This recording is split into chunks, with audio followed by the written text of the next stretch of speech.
Okay, that was what being as relation sounds like.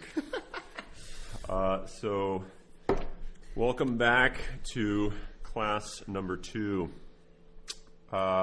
which is currently being held in Dr. Shinkevich's garage with a space heater and a pot of coffee. So, we are moving into the second chapter of Clarke's Person and Being, and covering sections 1 and 2 of chapter 2. And this part of Clarke gets into sort of the applications of the three full notion of being as self-communicative, relational, and communal that we saw in the last chapter, and he's applying it to the person, specifically, as he says, the human person. Mm-hmm. Okay, so section 1 of chapter 2 is looking at the meaning of person in light of that prior metaphysics we talked about. And then section 2 is to transition into person as human. Okay, so I plan on just sort of walking through this and talking about stuff that I find interesting. And if you have any thoughts or questions, please just raise your hand and I'll get to them. Or not. When I see you. when I see your hand up. That's right. Just keep I'm it up. calling you. Keep it up. I'll call on you. Just be patient. Let me finish my thought. Oh boy. Okay. So, I guess I wanted to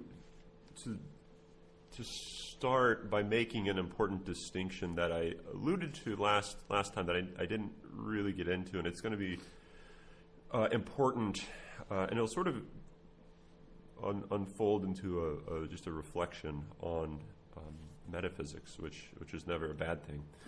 So, and it's the distinction that Clarke brings up on the bottom of page 26. The distinction between essence or nature and the act of existing. So this is sometimes known as the essence-existence distinction, whereas existence in sort of medieval metaphysics and beyond is usually just regarded as esse. It's usually left untranslated. It's just the act of existence, esse, sort of the verbed form of being. So I think this is a really important distinction that St. Thomas develops probably more so than anyone prior to him, and it's going to be really important for what comes in this second chapter. So, an essence or nature is a what? It's what something is. Okay, so you can talk about the essence of a human, the essence of a tree, and we talked about this a little bit in passing already, but it's important to sort of keep in mind that there's another aspect, if you can call it an aspect, of beings, the things that you encounter every day, including yourself, which isn't capable of being described. So when you describe something or talk about something or think about something, what you're talking about or what you're thinking about is always a what. It's always a sort of a limitation of existence. So if you're talking about a human, you're talking about existence limited under certain capacities or abilities or powers. And so you say to be a human is and you sort of fill in the ways that humans change and the way that they act. And when you talk about a tree, an oak tree, what you're doing is you're talking about a different limitation on the way that being is, and then you fill in the details. And if you want those details, I highly recommend you go talk to someone much smarter than I am about. I was just thinking trees. You could go out to the forest. Or you go out to the forest. Yeah, that's where you begin. Not in a garage. So when you are thinking or talking about something, you are thinking in terms of essences, and these can either be substantial essences, sort of the most fundamental way that something is, so a human, a tree, or you can talk about accidental essences, which would be the particular modes of the way that a human is, or the way that a tree is. So you could talk about the sitting aspect of a human, or the weight aspect of the human, or the height aspect of a human, or even their activities, what a human is doing, the human's speaking, the human's listening, the human's walking. So those would be accidental sort of limitations on the human existence. Human nature itself is a limitation on just pure being or essence, or esse. But then what that sort of pushes you to is there's this really fundamental but uncharacterizable in itself aspect of beings, and that's just simply their existence, their sort of inner drive to communicate, as we saw in the last chapter. And so you could think of it, this is initially a really bad, or it's probably initially a good example, but down the road it's just a bad example, so you don't want to rely on this too much. But you can think of existence as this sort of unlimited desire to communicate to another, but it's just so like hyper full that it's like you have too much to say that you can't speak because you have too many things going on, and so you kind of need to limit how you're going to say something, who you're going to speak to, the time you're going to say it. Do one thing at a time, then the next thing, and sort of by limiting in this way, it's capable of sort of being revealed or communicated to another. Mm-hmm. And that's kind of maybe a helpful analogy that esse is not capable of being thought about in itself, not because it lacks intelligibility or actuality, but because it's actually too intelligible. It's sort of all intelligible, and the way that we understand things is by limiting and distinguishing one thing from another. So you make sense of a tree in virtue of sort of limitations and how it is distinct from other living organisms and other creatures. Here's a random thought that I thought of when you were saying, especially using the analogy of the conversation. You have so much to say, but you have to say it in a sequential, particularized way. Yeah. This is getting really deep really fast, I think, maybe. But could we understand that's why marriage is sort of till death do us part? Because you have so much to communicate to this other, and you're communicating your whole self to this other, right, that there's no way that you could actually end it somewhere and say, okay, I'm done communicating myself. Right. It just keeps going and going. And because you have to sequentialize it, it has to take all this time. And you have to live together. And you have to spend lots of time together.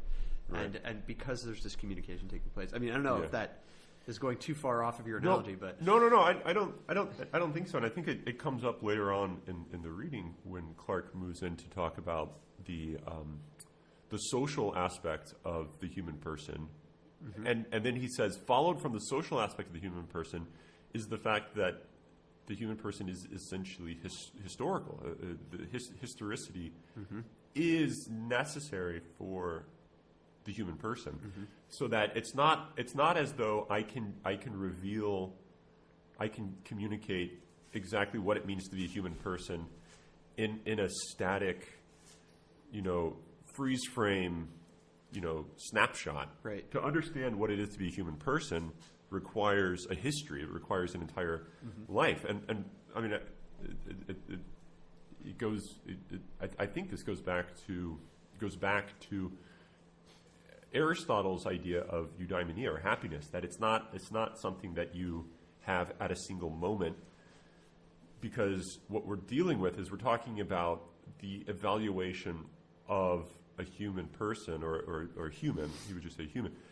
But to evaluate a human is not to evaluate a human at a particular moment, but the human in its entirety, in its sort of whole life. And so you need to see how an individual's life has gone and is going to go in order to make sense of whether that person is happy or not, or is flourishing or not. If they have a good life, how do you know if someone has a good life? Well, you have to sort of look at their life. And then that raises the question, how do you know a human being? How do you know what, or how do you know who? It's probably better to speak in this way. How do you know who your spouse is? Or how do you know who your friend is? That's not something that you can know in a particular static way. It's something that has to be understood. Like a Facebook page or something? Yeah, like a Facebook page, which is trying to take something dynamic and put it into a static presentation. Yeah. And you try to make it dynamic by putting a sequence of photographs or a sequence of stories. Dancing Spider-Man. Dancing Spider-Man.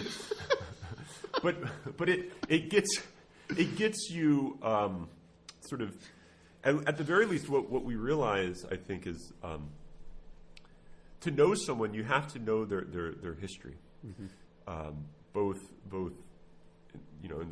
in the past and sort of projecting into the future, where they're going, so to speak. And so I think that's right on, that you think of the person as an individual that exists at a time, but they exist at a time because, and only because, they have this trans-temporal dimension to them. And so they're sort of limited not in their abilities and their powers in the moment, but in virtue of their past. So for who you are cannot be separated from the fact that you were, say, raised Catholic. And even if you go on to reject the faith later on in life, to say that Catholicism played no role in who you are is just to be naive. Right. It's to think that you are this entity that has no history, and that all entities have no history, which is, I think, to rip an essential aspect of being away from it. Right? It's to say that being is not historical, and I think what Clarke is, one of the things he's arguing here, is that it is. Its history is one of the ways it's limited. So if you're going to know it, you have to know it in terms of its history. Huge theological significance here with understanding the relationship of the Old Testament and the New Testament. You can't understand the depth of the New Testament, sort of the drama of the incarnation, if you don't understand the people, the stump from which Christ grows. Right. Yeah. So you have this distinction between essence and existence, or esse, there's another analogy that St. Thomas uses that I think is an incredible, beautiful. It's actually a very mystical sort of analogy. St. Thomas isn't always prone to mysticism, at least in his academic philosophical writings, although I think in his personal prayer life, spiritual life, sort of off the page, he was a very sort of a mystically oriented. When you read his hymns and things, you get a depth a depth of metaphysics that you don't see when he's treating it systematically. But he uses the example of being as light.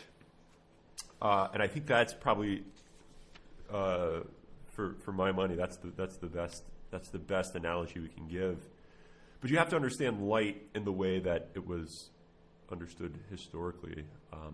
That light wasn't a thing to be seen, right? So it's not like you see light.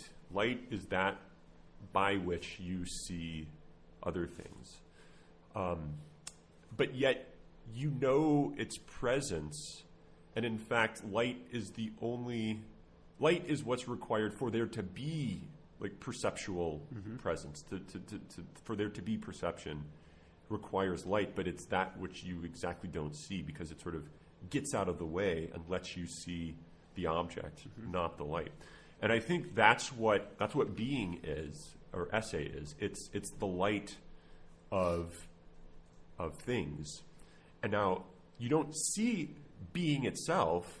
You see the individual. You see the creature. You see the person revealing him or herself, disclosing, communicating, presencing themselves to another.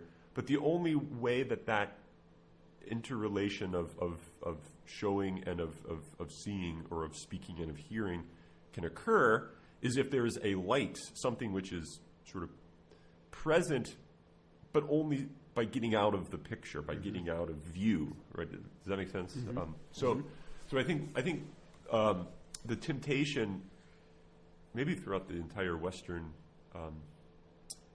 metaphysics, history of Western metaphysics, is to think that being is something that could be seen, that being is something that could be understood or grasped conceptually. What is being? And you engage in this metaphysical quest. And I think there's something important about undertaking that quest, but it's important to frame the quest, orient the quest, that metaphysical project in the correct way, so that you don't pursue being as something that it's not. You don't pursue it as a thing, which is to say as an essence, because then you're going to miss the importance of it. It's like if you thought that light was something that could be seen, then it's going to thereby make it impossible to see objects other than light. And I think when you think of being as a thing that could be known, then what you're doing is you're then making it impossible for there to be anything else that is known than being itself. And this is the great sort of problem of a lot of neo-scholastic metaphysics, is that it sort of treats being in this way, and now being said in many ways and what have you. But I think the act of existence should not be taken as an ends, as a thing, as a being. And I think that's really important to keep in mind, because what that's going to do for Clarke is it's going to say that in each of these limited beings that you encounter, you look at your friend through Zoom. No, hopefully you can look at them face to face sometime soon. But when you look at your friend or your parents or your siblings, and you just see a thing. There's a being there, limited. Just one particular. But what Clarke I think has in mind is that, but if you simply just saw what was there as this limited thing, you're not understanding them as being, right? In the sense as having this depth, which is unlimited, right? So in seeing them as this limited creature, by the fact that they are existing, they are communicating less than what's actually there. Because communication is always a limitation of being. And so by encountering a particular, you're capable of encountering the infinite, that is being itself. Which is what is meant by beauty. I don't know if he gets into beauty here, but I don't think he does. But No. but go for it. That's what you're talking about, though. No, I'm just mentioning that. I think that's what beauty is. Yeah. It's not prettiness. Yeah. It's seeing the whole in the particular. Yeah. I have a feeling you have in mind Balthazar. Of course. Yeah. Say more about that. If you. Yeah. Can, I mean, like that. and maybe this is the way you've been explaining the act of existence is a new way. I mean, I'm always learning. See, there's a level of depth to me too. Yeah, there is, and maybe this is actually revealing your very point, which is interesting. But there's the act of existence then seems to be not just a static standing there, right? That there you are, you exist, rather than something that doesn't exist, but that you are a communication of limitless being, which of course is God. I'm a communication of limitless being through my limitation. Through your limitation, yeah. Or I mean, of it, in quotes. Yeah, right? yeah. Through your imitation, or through your limitation of it, Yeah. and imitation of it for that Yeah, matter. yeah. But through your limitation of it, then you communicate him, if him is the right word. Right, yeah. It still doesn't fit. But, Yeah. but that there's something about every being that because it exists, it therefore is a communication of both itself, and in communicating itself, also a communication of him. Right. Yeah. The one. And so to properly or correctly understand a being is to see that particular being as an icon of existence itself, or being itself, unlimited being. Which is not to say it's a separated symbol. Right. And it's not to say that the limited being is being itself. Right. Because I think that would be to fall into a type of monism. Yeah. This is going to bring us to the depths of the depths. That you don't want to think, what's being said here is when I look at the world and I see things, I realize that they're being, and all things are being, and therefore all things communicate being, and not just communicate being, but in some ways they are, and so therefore what things really are is one. And I think this is maybe the temptation that Plotinus fell into, is this recognition of really the oneness of all things, and you have to sort of transcend the multiplicity to see things as they really are, which is to say as the one. And I think that temptation is a great one in virtue of sort of metaphysical thinking. But in light of what Clarke does here, he points out the notion of person is itself the perfection of being. So when you think about being is not an isolated reality, so to speak, but it's communal. And so I think you can avoid the risk or the threat of monism by keeping in mind that what's going on in this reflection on being is that you find there can't be a danger of monism. There isn't a danger of monism as long as you always keep before your eyes that to be is to speak to another. And so there can't even be speaking to if there is only one. And he says this somewhere. He says it at the beginning, but he says it nicely towards the end somewhere. I'm flipping through. Well, he does talk on page, as you're looking for 38. Oh, okay. You found it. 38. I love this. Oh, and he brings up Plotinus. This is great stuff. well, he brings this is one spot, but there's another spot I can find. Thus, to be a human being, as St. Thomas phrases it, echoing Plotinus and several of the early Christian writers, is to live on the edge, on the frontier of matter and spirit, time and eternity, to be an amphibian, as the Greek fathers put it. I think that was Gregory of Nyssa. Didn't he talk about an amphibian? Either him? Yeah, no, I think it's him. I think you're right. And that we're the next paragraph down on 38. That we're social, but somewhere else he talks about our this being something that we see in the Trinity. We've learned from the Trinity as well. Well, he does. Trying to find that. While you're looking at that, on page 20, going back to the original last time, yeah, he talks about self-communication and receptivity as being a primordial dimension of reality as a whole.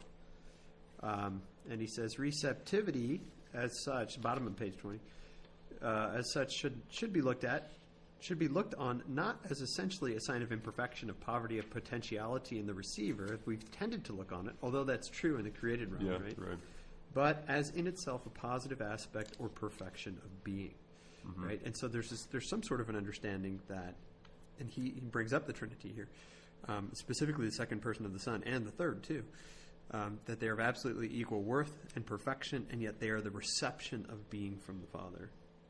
So there's something about communication that's taking place in the Father that, in a sense, requires, if you want to put it something like that, right, requires the Son. Yeah, and we got into this last time.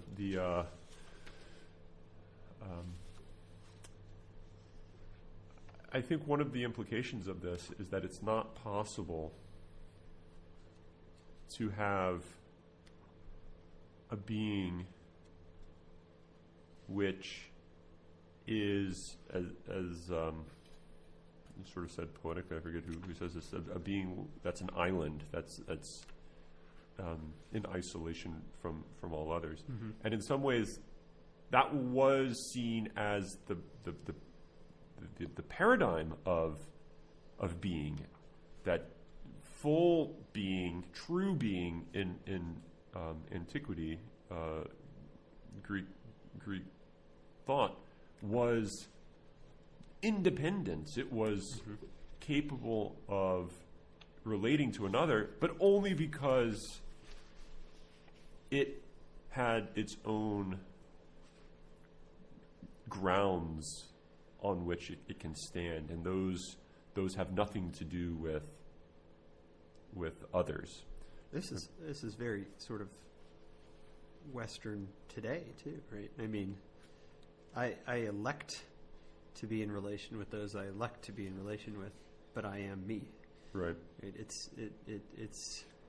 seems that we have not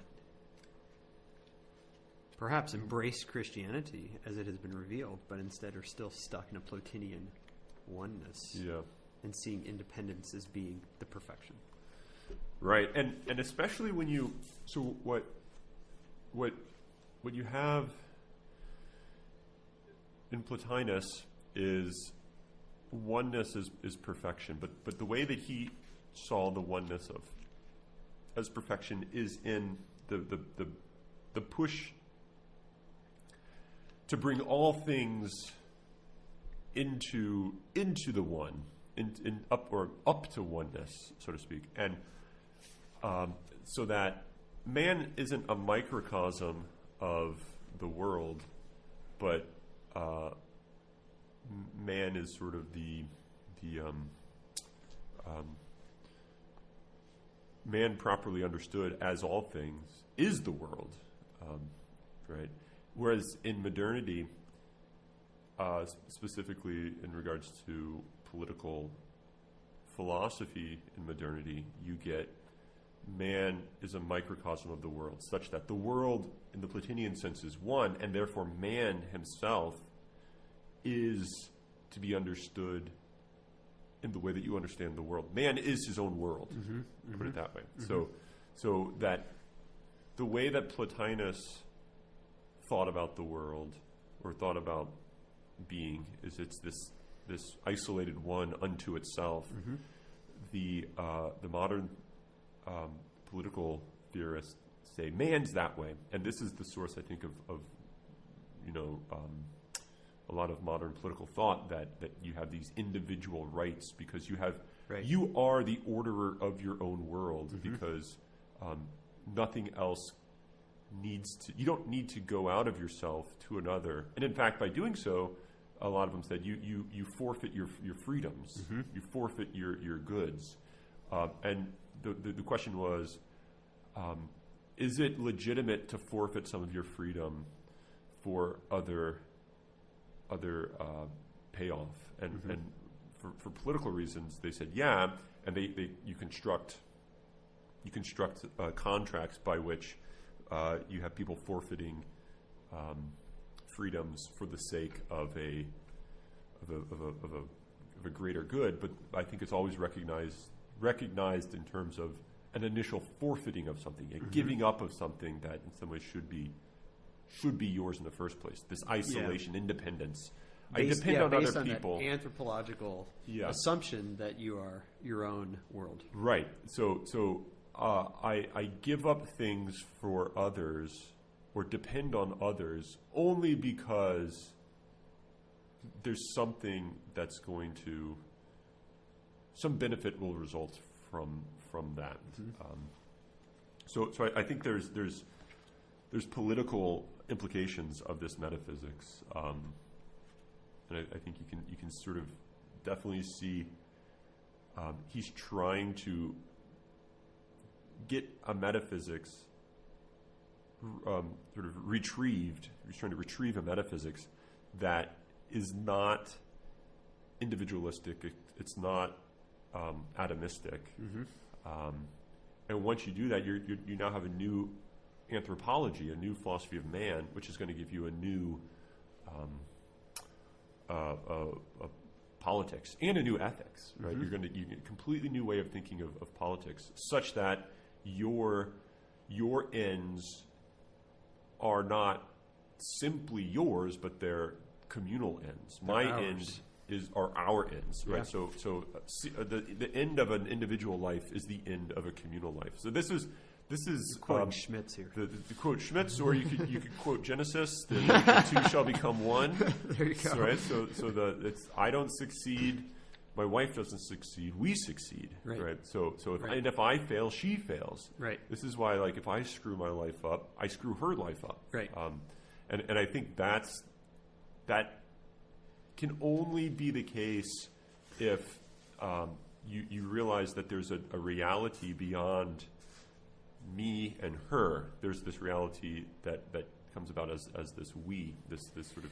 This is why the drunk revelers on the beaches of Florida, exactly, who don't care if they get coronavirus or not, think that that'll screw me up. But they don't realize that they're going to kill the old man next door, and they don't realize that the old man next door is their life. Yes, that is the life of your neighbor is your life. Right? Isn't there something in the gospel about? We were just talking about this in the Nissa, right? Didn't we say something like whatever you do to the least of my people in the nursing homes, yes, with lung problems, you do to me by not partying on the beaches of Florida. Right. Yeah. By holding class in my garage. That's right. But there was a. We're just kind of reflecting on this. This is a fairly short reading. One problem I had, and it's more of an implication of this metaphysic of personhood, applied an application in the theological domain. I actually found to be quasi-problematic, at least the way he Is it page 35? put it. No, 26 and 27. Yeah. But he is right to sort of harken back to Ratzinger that top of page 26. The most urgent pressure for a new understanding of person, or an understanding of person, So the most urgent pressure came from Christian theologians to explicate more precisely the two central Christian doctrines of God as triune. Right. So the two central Christian doctrines, that is the Trinity, and he goes on, and the Incarnation, are the two doctrines that spark this push to understand personhood, to understand what a person is. Right. And the way he goes on to explain this, I don't like at all. The owners. So I think in virtue of stuff he says, he shouldn't like it either. Right? Yeah, I mean, he puts quotes around it, but I don't know that that's enough. Yeah. So going on. Thus, Christ is one divine person owning two natures, whereas God in himself is one divine nature owned by three distinct persons. I mean, a neat, interesting way to put it, but I think that it's awfully too close to Nestorianism for me. On the next page, 27, and this is just me. If you're not sure what Nestorianism is, you can hit pause and go look on Wikipedia or something and figure out. But on the top of 27, to be a person in its own right, such a nature would have to possess or own its own active existence. Thus, the human nature of Christ, though a complete human nature, just like ours, was not a human person because it was owned by a divine person. On the margin, I wrote, yuck. Because the notion of owning seems to require that there's something to be owned, right. And it seems to be making the human nature by saying it's a thing to be owned, you're giving it its own active existence. You're giving it, as he says, its own active existence. But then he goes on to say, but the reason the human nature isn't a person, and therefore you're not a Nestorian, is because it doesn't have its own active existence. So I think instead of putting it as he does, that the divine person, the Word, the Son, owned that human nature, I think it would be better to say that it was human natured, right? That was the nature of the Son, rather than it's saying. I mean, now there's really no good way to talk about the hypostatic union, right? And so I don't want to. He would probably agree with all this, but I think it's a very. It seems that this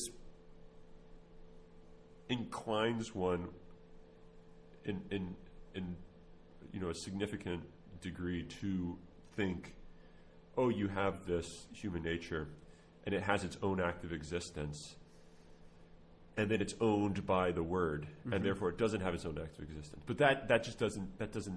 I mean, that's a contradiction in the bad sense of contradiction. Right. That's not a paradox. That's just to say that it has its own active existence, but it's not a person because it doesn't have its own active existence. And you mean the exact same, right? Exact same thing. No. All right. So.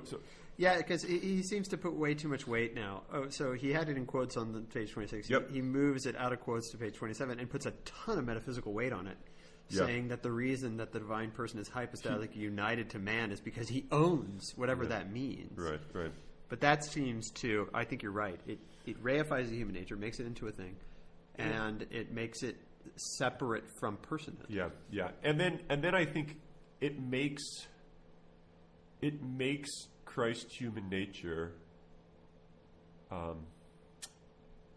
not like.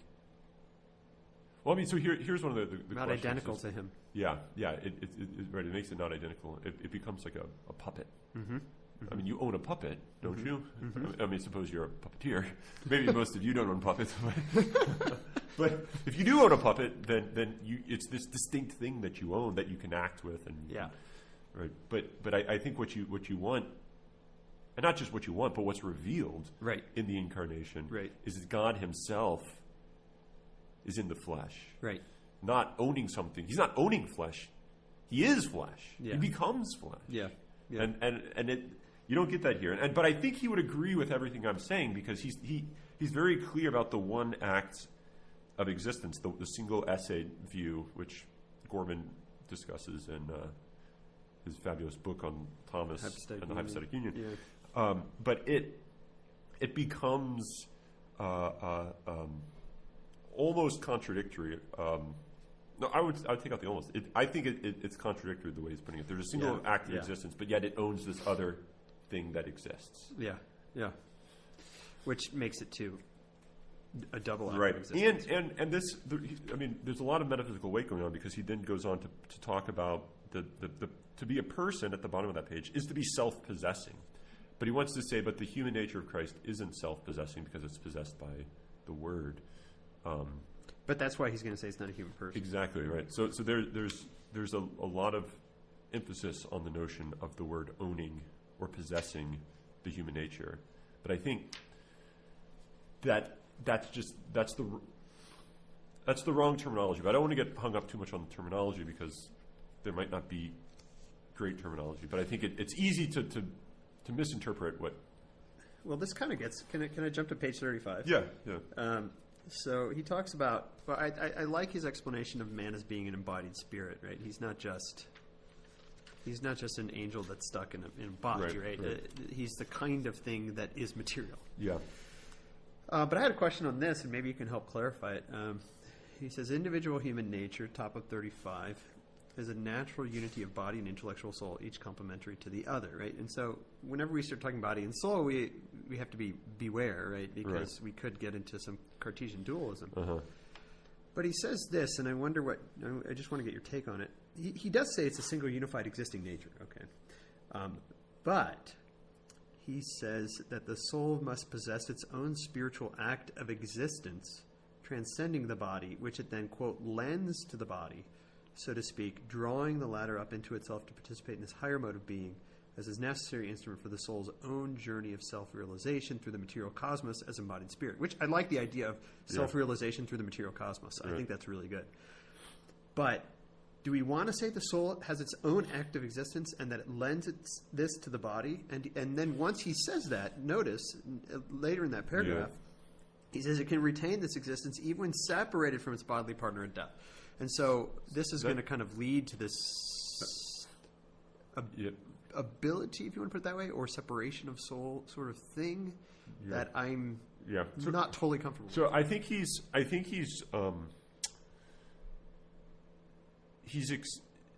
developing the notion of the separability of the soul in St. Thomas, where the soul survives death because it has an activity which is not a bodily activity, and therefore it must have an act. It must be. So act follows on being, and so because it has this activity, or man has this activity which is not a bodily activity, then its spiritual aspect must be. But is man identified with his act of existence? His act. No, I think man, existing man, is his full nature. Okay. Right. So his full existence. So I think is the soul a man? No. Yeah. So you don't have a man. I think. I mean, there's a hot debate about this. Yeah. You're definitely coming down on one side. Yeah, but I think the soul of man is not a man, but it is as form act. Right. Yeah. But then there's a question: is form? I don't think is the same. This is another hot debate. It's not form itself. Isn't essay. Form and matter are the nature which sort of receives essay. Right. So I mean the relationship between form and essay is another really sort of difficult, hot metaphysical mess. Do you think he's coming down on the side here? Well, it seems what he's saying is form receives the act of essay, which it communicates to the matter, which I'm kind of okay with this, and that's why that's why form can persist. But form doesn't, and this is why like it's a very unnatural, perverse, almost borderline incoherent thing to have a form. And a form that's not just sort of accidentally embodied, but a form which is it's in a very real sense a material form. It's the form of man, which is a bodily thing. So this is made in and for matter, just as shape is a material bodily form made in and for matter. But yet, what's paradoxical about the human soul is that it, in virtue of having this ability to know the infinite and to will the infinite, is capable of existing apart from matter, because those acts aren't bodily acts. No, they can. It's really hard to. I mean, they get communicated to bodily acts, so that the bodily acts become acts of willing and knowing the infinite. Does that make sense? So it's like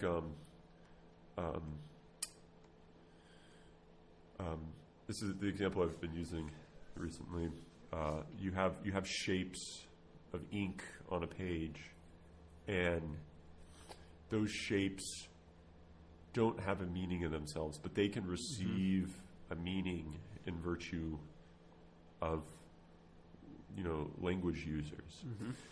And so those shapes sort of get drawn up the scale of meaning, or up the ladder of being, in a sense, to be able to participate in a non-physical reality. So physical shapes can participate in a non-physical reality in virtue of this higher activity of language users. And so then when a human makes noises, say I'm making noises right now, those noises in some sense in themselves are meaningless, but I'm capable of sanctifying them, or I'm capable of making them informed with a higher orientation, a higher meaning. I think what's going on with the soul is something similar to that. So the soul is the act of communicating to matter a higher meaning, so that you can actually make a spiritual thing out of I don't want to call it meaningless matter, but out of matter, right? You make a spiritual thing out of matter. And now this is why man is so freaking paradoxical, is that, and he says this, he's got a foot in both worlds. He's got a foot in the spiritual, and he's got a foot in the material. And that's not to say like, oh, half of him is here and half of him is there. So even saying he's got a foot here and a foot there, I think, is wrong. But rather what you get is you get a single reality, which is spiritualized matter. And I think that's really, really confusing. But we encounter this all the time. You're encountering it right now in understanding these noises that are coming through the vibrations of your speaker. How in the world can you be thinking about the most important aspects of the human life at this very moment, in virtue of speakers shaking? Right? Somehow they have become spiritualized by the activity of something higher. And so I think human soul and human body are where the spiritual and the material come together into a single unity, such that then the man can communicate that higher meaning to the rest of reality. And now, I mean, we're going to do this. Is so. I think what you have with that understanding of the relation of soul to body, it imparts on man a type of an end as a that lack intelligibility in themselves to him, and therefore to beyond matter. So he kind of Clarke kind of talks about this a little bit. I don't think he goes quite far enough. I really like what he says about the human will and the human intellect on 36. Yep. The human will being oriented towards the infinite good, and nothing other than the infinite good is going to fully satisfy him. That's why man can be known to not just be material. Man, in some ways, is oriented towards the infinite, and therefore he, in some ways, has like a share in the infinite, and by virtue of his will, and he also has a share in the infinite by the virtue of his intellect. And we even saw this with Aristotle a little bit about the passive intellect seems to be this sort of prime matter, an analogous sort of prime matter to know all things, and its perfection, its fulfillment comes by way of its coming to know, by actualizing that potential. Well, what I found really interesting right here actually was is a quick aside is how he says in number 2 there on 36 at the top, no infinite good can command its adherence by necessity, and it remains free to choose its own path toward the infinite among finite goods. So this is the first time that I've ever thought of freedom as coming about as a result of our desire for the infinite, because the reason I'm free is because there's nothing in this world that actually commands me, like, in a sense, makes my is so attractive to my will that I could not say no to it. Right. And therefore, I'm free to say yes to whichever finite goods I want to. Right. Which kind of gets into this interesting question of what, does God have a soulmate for you? Yeah. And I think if I'm going to understand myself as a human person, then the answer to that is, much to the dismay many of you out there who are thinking, "Am I going to meet my soulmate at Benedictine?" Maybe you don't have one. Yeah. Like maybe you can say yes to whatever finite good. Right. And I think this is It's kind of fascinating. Yeah, and this ties up with the idea of humans as free and therefore as creators. So humans are a type of creator, and you can only be a type of creator if you have this freedom, which is the as he puts it, the dynamism of intellect and will, and creativity or being a sort of a creator of your life has to come first and foremost by having that given to you. So you're not creator full stop in yourself, but you're sort of given participation in the creation of your life. But in light of being as relational, being given participation in the creator or being a creator then makes it the case that all of reality is something that you have the freedom to create. Now that doesn't mean like you get to, if you want a hamburger on your table, you can just snap your fingers and a hamburger pops on your table. It doesn't mean that, but I think it means the meaning, the events and the meaning of the history of your life and therefore of the world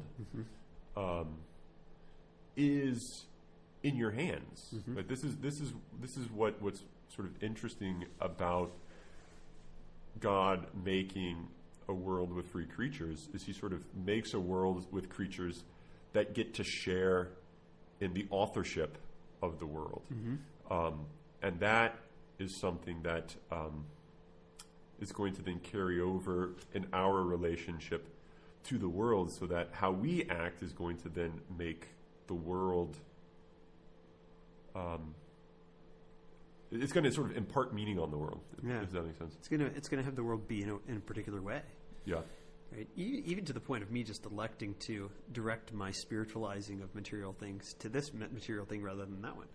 Yeah. Like, if I decide that I'm going to, do this today instead of that today, then all of a sudden I have, in a sense, brought to perfection something that I've chosen out of the many things that I could have chosen to bring to perfection.